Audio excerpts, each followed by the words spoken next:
2006년 6월 4일 백스코 집회만큼 제가 그렇게 가까이 성령님의 임재를 느낀 집회는 지금까지 없어요.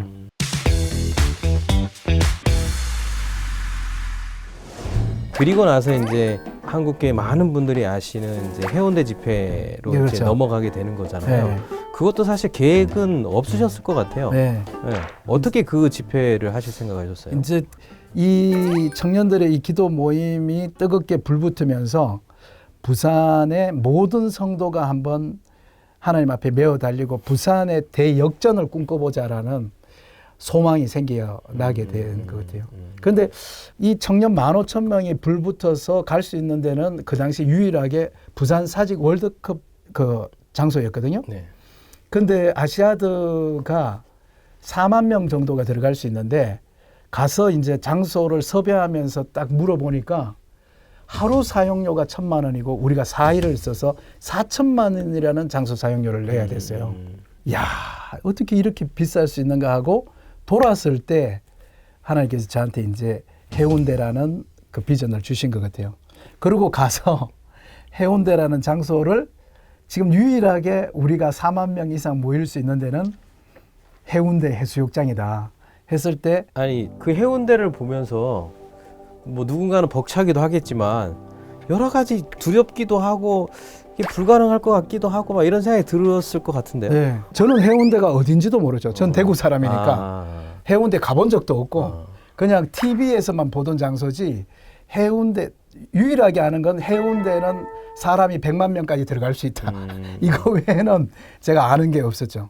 그런데 이제 저는 그때 간절하게 해운대에 대한 분명한 확신이 있었죠.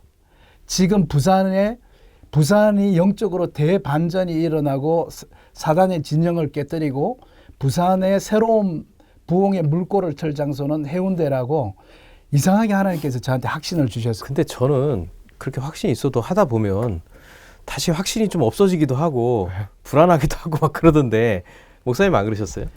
답사 갖는 그 첫날에 해운대 해수욕장 바라보고 내가 왜 그 말을 했을까? 강할리 해수욕장으로 바꾸면 안 되나? 이런 생각이 들어올 정도로 정말 수없이 갈등했던 것 같아요. 수없이 갈등하고 그런 차에 많은 분들이 끊임없이 반대 의견을 제시했고 아니 파도 소리에 무슨 예배를 드리냐. 이 길이가 2km에 목소리가 딜레이 없이 어떻게 설교가 끝까지 들리냐. 아니 모래사장에다가 그 무대 음향 설치해놨다가 비 와서 무너지면 그 대형 사고를 그렇죠, 어떻게 막으려 그러냐. 10만 명이 가는데 해운대에 주차장은 어디 있냐. 8시간 무슨 기도를 하냐. 그 태양빛에 할머니 할아버지가 어떻게 있냐. 10만 명이 오줌은 어디서 누냐. 김밥은 어느 여전도회가 10만 개 쌀 여전도회가 어느 교회가 싸우냐.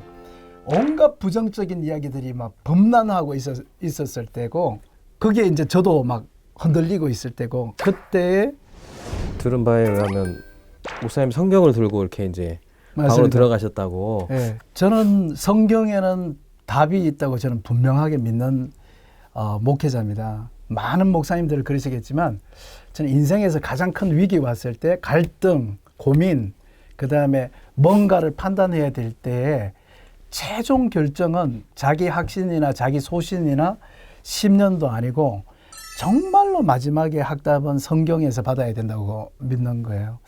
저도 그때 그렇게 불안하고 수많은 부정적인 이야기가 있고 할 때 하나님 제발 확신을 주세요. 확답을 주세요 하고 하다가 성경을 읽는데 이게 요한계시록까지 읽기도 전에 창세기 1장 1절에서 5절 읽는데 눈물이 터지면서 제가 하나님 소위 말하는 하나님의 음성을 듣게 되죠.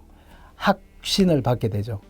그게 뭐냐면 너의 눈에는 해운대가 너무 커 보이겠지만 하나님 눈에는 해운대가 제 새끼 손톱만큼도 안 되게 보인다는 그 깨달음인데 그 깨달음을 얻고 그렇게 눈물을 많이 흘리고 갑자기 제 마음의 중심에서부터 어마어마한 기쁨과 확신이 오더라고요. 아, 사람은 눈에 보이는 걸 두려워하는구나. 이 우리가 지금 모든 이야기의 초점은 뭐냐면 해운대가 크다는 초점이었거든요. 해운대 크다, 야외다, 파도 친다, 바람 분다, 화장실 없다, 거기에 음향 소리 안 들린다. 모든 이야기의 초점은 해운대가 크다라는 이 눈에 보이는 이야기로 우리가 다 초점이 맞춰져 있는데 그 순간 저는 하나님은 이 예배를 보고 있다는 걸 알게 되죠.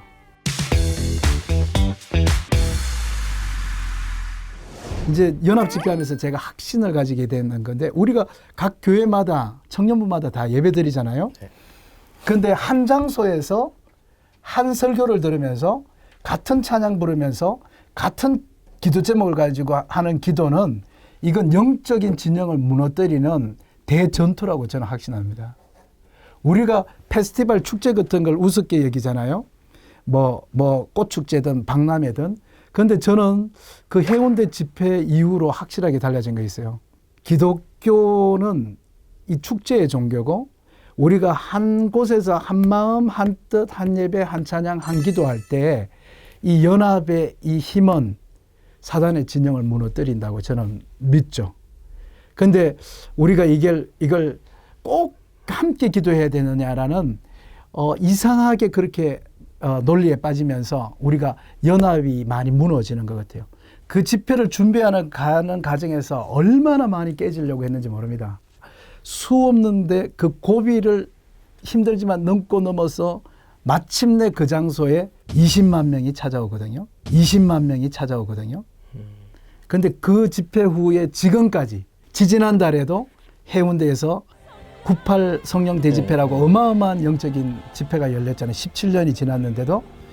그리고 지금 부산은 끊임없이 그 집회 후에도 어머니 기도회라고 전국에서 기도 운동을 일으키는 마마 기도회가 부산의 엄마들부터 시작해서 전국의 수많은 도시에서 열리고 있고 그때 그 청년들이 우리 후배들한테 기도 모임이 생기길 바란다고 기도했거든요. 부산에 있는 모든 중고등학교에.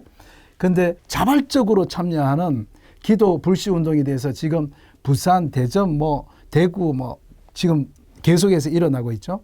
그러니까 그때의 그 연합의 그 영적인 에너지가 지금까지 부산을 이끌어오고 있으니까요.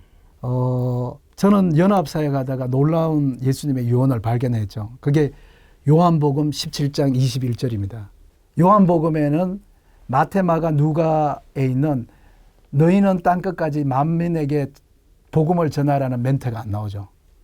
그 대신 요한복음 17장에 보면 너희가 하나가 되면 세상 사람들이 내가 아버지로부터 온 것을 알게 될 것이라고 연합이 되면 예수가 누군지를 낭크리찬이 알게 된다는 기가 막힌 영적인 해석을 요한복음에서 남기거든요.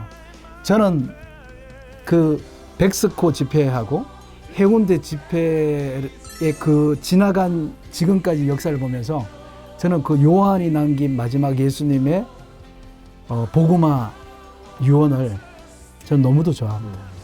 부산시로부터 5천만 원이라는 자금을 받게 돼요. 5천만 원 가지고 어떻게 400만 명을 위한 축제를 만들겠느냐. 부산역에 세우는 나무 하나가 2천만 원이고 국제시장에 예수님 축제를 하자 됐는데